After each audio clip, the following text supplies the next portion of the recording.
Hello, I'm Lainey Russell and I manage the Post-16 Achieving Further programme for Achievement for All.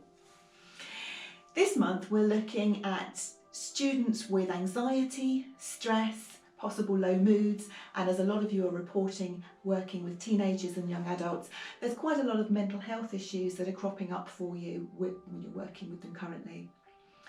Young people are making some quite big decisions in this time in their life as well. So not only are they developing and their brain is developing into young adults, but also they've got those emotional stresses and strains from having come out of GCSEs and maybe not have achieved what they wanted to, and then trying to find out what they want to do in the future and making some quite big decisions.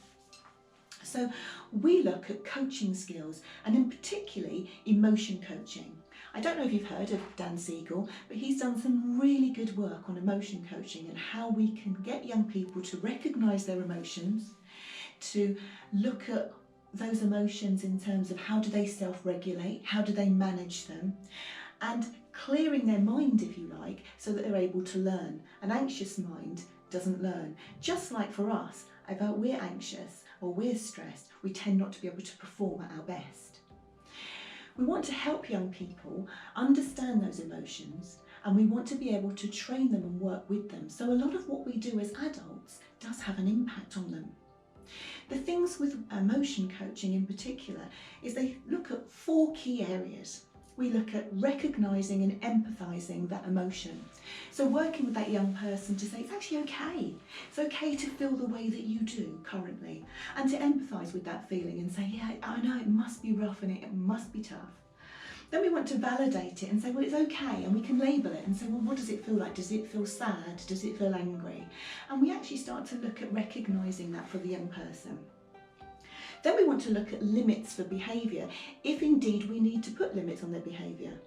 Now, a very important thing, if you're going to start talking about the limits to their behaviour, is not to do it at their most anxious time, because they won't be able to work with you on putting those limits in place.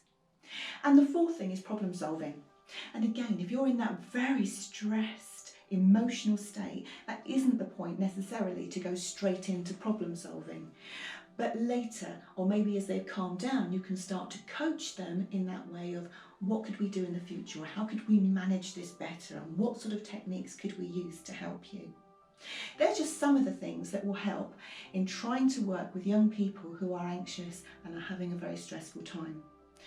If you look at some of Dan Siegel's work, he will also look at the amygdala and how that he uses the hand as the brain, and he uses it to say that underneath there you can flip your lid. If they've got to that point, and please do watch our video, if they've got to that point where they flip their lid, you need to calm them down or get them into a place where you can talk to them afterwards. Lots of great stuff on this, and we can coach and train staff the way that we do to put this into action for them and help you with your students who are stressed and anxious. Hope you found that useful.